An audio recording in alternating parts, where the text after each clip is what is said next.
Many philosophers and scholars of war will tell you that strength is not everything in battle, and there is truth to these words, but the danger of them is that one may choose to neglect the value of strength. For strength will always be valuable, always essential, always be prized, and the army with the strongest and most fearless of warriors will always prove a force to be reckoned with. The mightiest warriors will always stand out in the crowd, and will be they who their brothers in arms will flock to when the battle is at its most ferocious. For the Vikings and for honor, no soldier draws such devotion, reverence, and legendary status than the raider.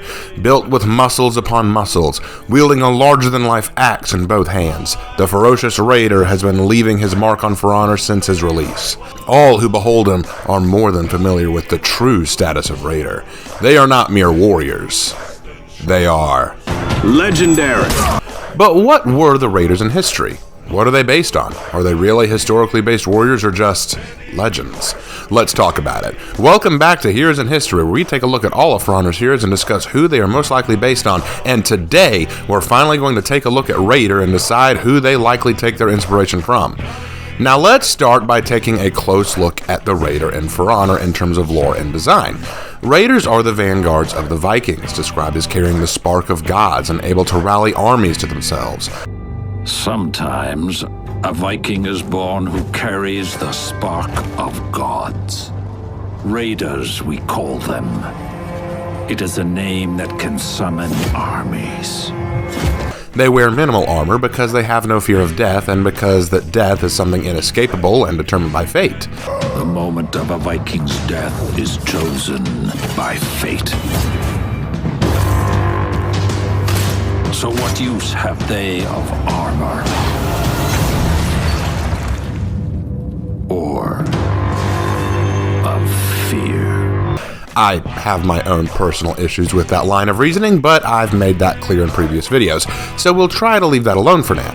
The Raider specializes in the use of the Dane axe because it was the mightiest weapon of their ancestors, showing that the Raiders have a fierce devotion to ancestors, tradition, and legacy.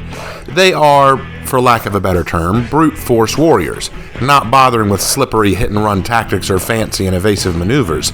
They are the only hero in all of For Honor whose zone attack can not only be thrown mid-combination, but is also unblockable and can be thrown twice in a row at its own combination. The Raiders profess damage output levels that simply put them above most other heroes, and as if that wasn't enough, the Raider has the raw strength to literally pick up and run his opponents across the map. Strength is the name of the game with Raider. Strength, tradition, and loyalty, as well as the charisma to draw armies to their side. When you bring all these aspects to bear, the Raider seems a little more than just a standard Viking, but then again we knew he was. He stands above the common echelon. To be honest, Raider reminds me of someone quite unique. Beowulf. For those unfamiliar with the old English poem and figure, Beowulf was an ancient Scandinavian hero who traveled to Denmark when King Hrothgar's home was under the oppression of a monster called Grendel. Beowulf was not well known to the Danes, but he arrived with a small company of men who flocked to him as his loyal followers and soldiers. He was charismatic. He had upon himself a confidence and wit that charmed the Danes, and Hrothgar as well. When preparing to fight Grendel, he removed his clothes and weapons, saying that he was not afraid. After all, Grendel himself was a monster who wore no armor and had no weapons of his own, and so therefore Beowulf would fight without them as well to make it a fair fight. Then, with nothing less than his pure brute strength and power, he ripped Grendel's arm from his body and killed the beast. Before leaving Denmark, Beowulf would kill Grendel's mother, who arose to avenge her son. But Beowulf would seek her out and slay the monster. He would return to his home and eventually become king, where he would have his final adventure, wherein he slays a mighty dragon. He is considered one of the greatest heroes in Old English literature, and a great inspiration for many modern fantasy and epic tales today, such as The Hobbit and Lord of the Rings, as well as Elder Scrolls Skyrim. But I also see traces of the Raider in his character. Both Beowulf and Raider have a passion and a charisma that draws armies to them, that increases morale and devotion. Raider wields a Dane axe while Beowulf used a sword in battle, but the reason is because of the value of the weapon. It is a weapon of their ancestors, and Beowulf had respect for traditions and old customs of his people. Therefore, Raider chooses to use the Dane axe out of respect for tradition, whereas Beowulf also had a respect for traditions, even if he didn't use the same weapon. Now, Raider chooses not to wear armor, for he has no fear of death, and when fighting Grendel, Beowulf removed his own armor to make the fight fair. But most importantly, both are incredibly strong, resilient, and fight in defense of something. For Beowulf, it was the people of Denmark and his own kingdom, and for Raeder, it's for Valkenheim and his Jarls. So we see how Raeder could potentially connect to Beowulf, but surely Raeder isn't just based on Beowulf alone, is he? I mean, just having a similar character isn't enough, right? No. In fact, I like to think that Raeder has another influence, one that is a little lesser known, but far more potent.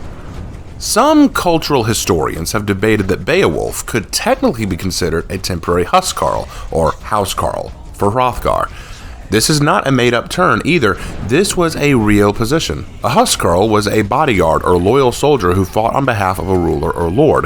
They were responsible for protection of their lord and his or her property, and would fight on behalf of that lord in times of war. Now, as Beowulf arrived to aid Hrothgar and stayed in his service until his enemies were dealt with, Beowulf did technically play the role as Housecarl and was well rewarded and paid for it. It is my belief that Raeder may well be of the same vein, and I think we can look even beyond Beowulf to justify the comparison of Raeder and Housecarls. Housecarls were not manservants, first of all. I want to make that clear. They weren't just servants. They started that way, though, and we'll talk about that. But it was not meant to be a servile position. The tradition and practice began in Scandinavian countries, and specifically in Denmark. It eventually came to Anglo-Saxon England in the 11th century by Danish conquerors. Now, the practice did hold a long tradition for Norway and Denmark, starting as free manservants, but it eventually grew to be about combatants and warriors in service to a jarl or konungur. They were the equivalent of retainers. Lydia from Skyrim describes it well. Now, another term that comes up often in regards to Housecarls is Heimthgar, or a home receiver. These warriors had the same role and privilege as a Housecarl, but also were given their own homes and gifts. The duty of a Housecarl essentially was, as I said, to protect the lord, but after the Danish kings captured England, King Svein Forkbeard and Knut the Great established a large body of royal Housecarls, and it is proposed by Danish historian Johannes Bronsted that they established various forts around England with garrisons of these Housecarls as the primary occupants, particularly at the fort of Trelleborg. Even after Denmark lost England, the royal Housecarls continued to exist and play a large role in the royal courts of Danish kings, and in war up until around the mid-late 12th century, where they were faded out and replaced with other noble positions. So it's clear that the role of Housecarls served a long-lasting cultural and significant military tradition.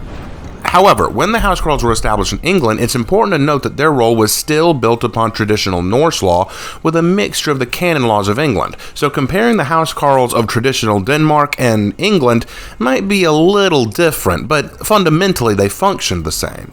This shows that despite fighting in England, the warriors still paid their dues to their traditional roots, if not entirely. In fact, these warriors became quite considerable and dependable in England. Their position became one of high esteem. In fact, according to the laws known as Witherloch, Housecarls were allowed to sit in the king's court, having a position within his own decision-making and eating at his table. And their position at said table was determined by their achievements in battle, their heroic feats, and even their nobility. Now, say that a Housecarl was guilty of a minor offense. A Housecarl could be moved to a lower place at the table. And if guilty of 3 offenses, they could be moved to the lowest position of the table, and no one was allowed to speak to them, although they could all throw bones at him across the room, basically, making fun of him for being such a disappointment. However, killing a Housecarl, even one as low as that, was a crime punishable by banishment and outlawry, and if a Housecarl betrayed his lord or committed treason, this crime was punishable by death and the confiscation of all property. Loyalty was paramount for the Housecarl. They weren't just allowed to run around and do as they felt like. They had a purpose and duty. That is important to keep in mind. Now, as a military body, there's some debate to be had. Some historians argue that the Housecarl could be considered a uniform and military elite corps of warriors, a standing army, as it were. The evidence for this points to Knut the Great having at least 3,000 loyal Housecarls on retainer at once, all of whom served him in battle. Now, historian Charles Oman argued that the true strength of Housecarls lies in their esprit de corps, or their morale, that they had a strong belief in their traditions, their leaders, and culture that led them to battle far more viciously and with more determination, and he points to the reality that because Knut the Great had 3,000 loyal Housecarls ready to fight for him at any given time, they could potentially be considered an elite corps of warriors. However, Nicholas Hooper, another historian, argued that the housecarl is in no way a distinguishable position from, say, something like a thane, and while they might have more uniformity, training, and perhaps a superior esprit de corps, it did not necessarily make them military elite or a standing army. This deliberation about what the housecarls were in terms of military has led to a lot of questions about the role of housecarls in military service and what their actual standing was. There are some speculations, in fact, that a housecarl was not a part of the standing army, but rather the secondary fighting force that went into action if the line was broken, or if the battle became desperate, or if the king or jarl themselves went out to go fight, their housecarls would come with them to keep them safe in the battle. There's no way to know for sure exactly, but there is something we do know for sure, and that is the role of the housecarls playing at the Battle of Hastings. You might have heard of the Battle of Hastings. In the 11th century, when William of Normandy invaded England, there was the famous Battle of Hastings, where the armies of Harold Godwinson and his 3,000 housecarls met the Normans in battle. The housecarls were a crucial backbone of the force and were set up in the center of the army formation. You have to recognize, the army of Harold Godwinson was bigger than just the housecarls, but there were so many housecarls and they were all lined up right in the center of his formation that they were clearly important. And when the battle began, their superior training, weapons, and armor allowed them to hold their own valiantly against the Norman warriors. Many depictions and descriptions of these warriors show them wearing chainmail armor, wearing Norse nasal helmets, and even interestingly enough, carrying Dane axes. In fact, after the death of Harold Godwinson in the battle, the housecarls continued to fight on, proving their loyalty to their lord and battling to the bitter end. They did lose the battle, but they put up a terrific show, and many art to this day showing the Battle of Hastings portrays them wearing the chainmail armor, the Norse nasal helmets, and the Dane axes. Now, I've bored y'all to tears with my talk on housecarls. You probably would like me to explain why Raider is based on them. Well, there's the obvious comparison to Raider's weapon and helm to the depictions of the housecarls fighting at Hastings. The Dane axe that the Raider uses is actually a little too big to be a normal Dane axe, and the axe head is a little too thick, but it still meets the criteria for the most part, so we can give it kind of a pass. Raider might not be wearing any chest armor or protection, but this could tie to Beowulf perhaps, as he went without armor to fight Grendel. Or, more likely, it could be a nod to the Celtic pagans who sometimes ran shirtless into battle as a way of intimidating or scaring their opponents. But still, Raider does start to gain some armor in some other later sets, and even has one with chainmail, which is much appreciated. It doesn't look great per se, but at least it's something. But the big tie-in for me comes from how he's described in the trailer. That raiders carry the spark of gods and that they can summon armies to them. It is a name that can summon armies. Remember, despite historians disagreeing on their role as military elites, they did agree that the housecarls likely had a superior esprit de corps. They had bolstered high morale. They had such a presence that they earned places at the courts of the lords and kings. They were the backbone of armies and made up the vanguard of Harold's armies in the Battle of Hastings. The housecarls were more than just mere soldiers. They were well-trained, well-armed, and devoted, specific bodyguards to their lords. The Raider can bolster a very similar claim. They have high bravado and spirit that seems to draw people to them. They can summon those armies, remember. And while they fight well alone, they can rally warriors to them. And like in the story mode, where it was a lone raider who reunited the warborn clans, raiders seem to have a power to stand out and make a huge impression on others. The raider is said to have no fear of death, which explains their lack of armor. The housecarls at the Battle of Hastings were not afraid of death either, as they knew they would die but fought on anyway, despite their king being killed, intending to fight until the very last man to prove their loyalty. If that doesn't display a degree of lack of fear or lack of intimidation or even an idea behind fate or loyalty over death, then I don't know what else will. You know, when I first started my research on who Raider was based on, I at first thought he was just a stereotypical Viking with the big muscles, giant axe, and horned helmet, and I was going to sit here and explain to you all the ways in which this is inaccurate and wrong and how they should have done it. But the more I looked into him, the more I felt he wasn't quite the Viking standard I thought he was. You see, housecarls weren't really Vikings as much as they were retainers. In fact, you could compare housecarls and thanes more like knights than anything else. You see, the housecarl actually does something even more important than what a Viking does. They are representatives, guards, and warriors in service to the rulers of their people and to the customs and traditions on which they stand.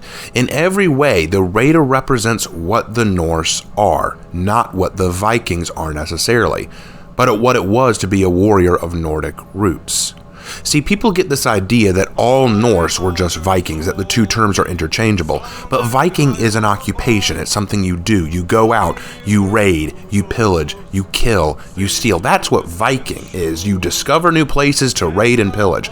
But the Norse are far more than just Vikings. There's far more to them than that. There's a warrior culture steeped in tradition and background that we're not even seeing because we're so blinded by, hoo-hoo, look at the cool Vikings. And I think Raider represents more of that warrior root than they do of just what Vikings can be. Not to simply pillage, raid, and kill, but to fight and represent something higher than who you are.